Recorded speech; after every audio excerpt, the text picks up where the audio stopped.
जब माननीय न्यायालय का आदेश पर भी उनको विश्वास नहीं है और कई स्टेट में माननीय न्यायालय के आदेश पर आयोग गठित करके चुनाव कराया गया। मुख्यमंत्री जी क्यों चुनाव यहाँ नहीं कराना चाहते हैं, प्रशासनिक अराजकता क्यों फैलाना चाहते हैं? अगर जो ये समय पर नहीं करेंगे तो सड़क से सदन तक इसकी लड़ाई लड़ेगी। इसके पहले कभी आरक्षण नहीं था, बिना भाजपा का चुनाव करा के तो देख लिए। वो कैंडिडेट का पैसा खर्चा हो ये अपने खजाने से दे, और जहाँ आरक्षण नहीं है उसे आरक्षण दे। ये मुख्यमंत्री के अहंकार के कारण आरक्षण का चुनाव रुका है और अति पिछड़ों को आरक्षण देकर जल्द चुनाव कराए। भारतीय जनता पार्टी इसको लेकर धरना पर बैठी है।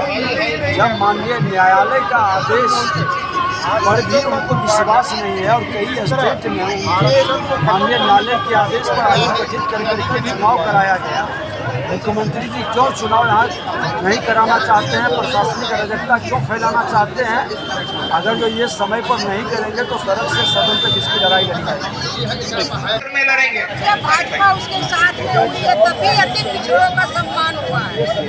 भाजपा जब आई है सरकार में तब उसको मिला, भाजपा के आने के बाद में जदयू भाजपा साथ में तभी ये आरक्षण मिला। इसके पहले कभी आरक्षण नहीं था, और क्यों अपना कोई श्रेय लेता है?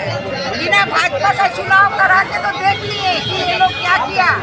जो कैंडिडेट का पैसा खर्चा हो ये अपने खजाने से दे, और जहाँ आरक्षण नहीं है उसे आरक्षण दे। बिना आरक्षण का चुनाव नहीं होगा। हम लोग सड़क से लेकर सदन तक घूमेंगे और आगे क्या कुछ का आरक्षण मिलना चाहिए। आज धरने का आयोजन कर रही है, आगे क्या कुछ निश्चित रूप से आज तो धरना है। हम लोग घर घर जाके बताएंगे, हर तहसील पे जाएंगे, हर बाजार में जाएंगे और वहाँ बताएंगे कि जब भाजपा आई तभी हम 50% आरक्षण दिए। अगर हमारा आरक्षण सही था उन्होंने कोर्ट में जवाब क्यों नहीं दिया? अगर कोर्ट जो जब दिया तो और महाराष्ट्र और मध्य प्रदेश में जिस तरह से चुनाव हुआ उस तरह से इन्होंने क्यों नहीं चुनाव कराया? क्यों आपाधापी करके तुरंत चुनाव की घोषणा हो गई और फिर क्यों बैठ गए जब वोट का रिजल्ट आया? हमें उसे आगे दिखाना चाहिए। जो कैंडिडेट है उसका जो खर्च है वो अपने खजाना से देना। आर्थिक रूप से जर्जर कर दिया। नीतीश कुमार एक ऐसे नेता के रूप में याद किए जाएंगे, और जब जब बिहार की ये बातें उठेंगी तब तब याद किया जाएगा कि एनडीए के सुनहरे दौर में 22 वर्षों के बाद नगर निकाय का चुनाव होता है।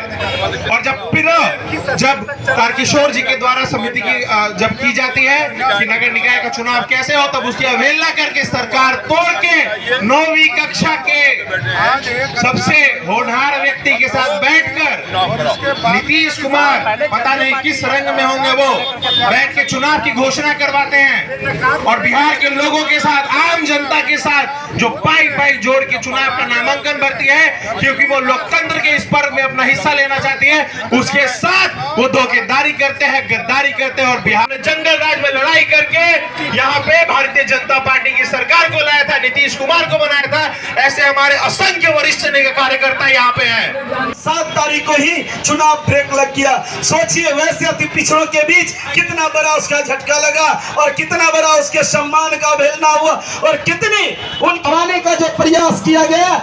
ऐसे नीतीश और लालू सरकार को इस बिहार के अति पिछड़ा समाज सबक सिखाएगी, आने रहेगा। जो लोग इतने पैसा जो है